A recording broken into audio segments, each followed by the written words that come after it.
Well, most parents are guilty of it, allowing their children more screen time than it is recommended. But it can have serious effects as more youngsters develop behavioural and mental health problems. Now, a program here in Perth is hoping to tackle the issue. I'm pleased to welcome the founder of the Emotional Literacy Academy, Tenille Bentley. Hello, Tenille. Hello, how are you? I'm very well, thanks. Tell us about this program.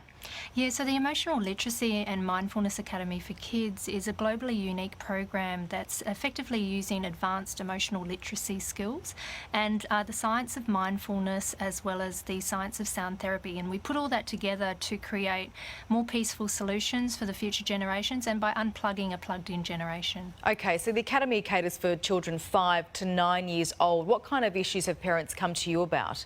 The biggest issue that I see has really been around children's emotional regulation. But the thing is that's almost like a cover for what's really happening, where a lot of it is they're really hardwired. You know, there's so much noise exposed to them in today's world, which is affecting them, emotionally. It's helping, and they're not understanding their emotions either. So those are some of the toughest ones that we face. But the biggest thing is the video game addictions. Okay, so specifically, what do you do in this program? So we use skills within teaching them in a really fun, interactive way with Jazzy and Pinky and the energy ball. And the energy ball teaches them the ability to, first of all, recognise their emotions through the use of their energy ball, and then also to understand other people's emotions.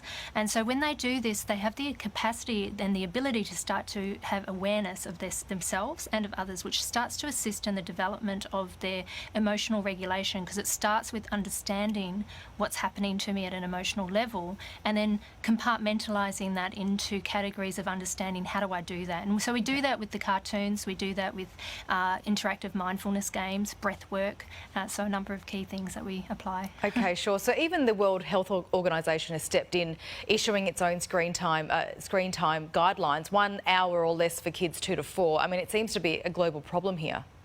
It really is, and it's one of these things that we have been presented into the world of digital, and I write about it in my book In Digital Consciousness, that it is actually, we weren't ready for this in many ways, and we've kind of stumbled our way through, and we're kind of learning as we go. So there's no right or wrong, but what it requires is more educated approach and an awareness at home and at school as to how much exposure we give to these kids, because it really does impact them, especially at the developmental phase of their brain. Yeah, it sure does. All right, Tenille Bentley, thank you so much for coming in, and good luck with the program. Thank you so much for having me.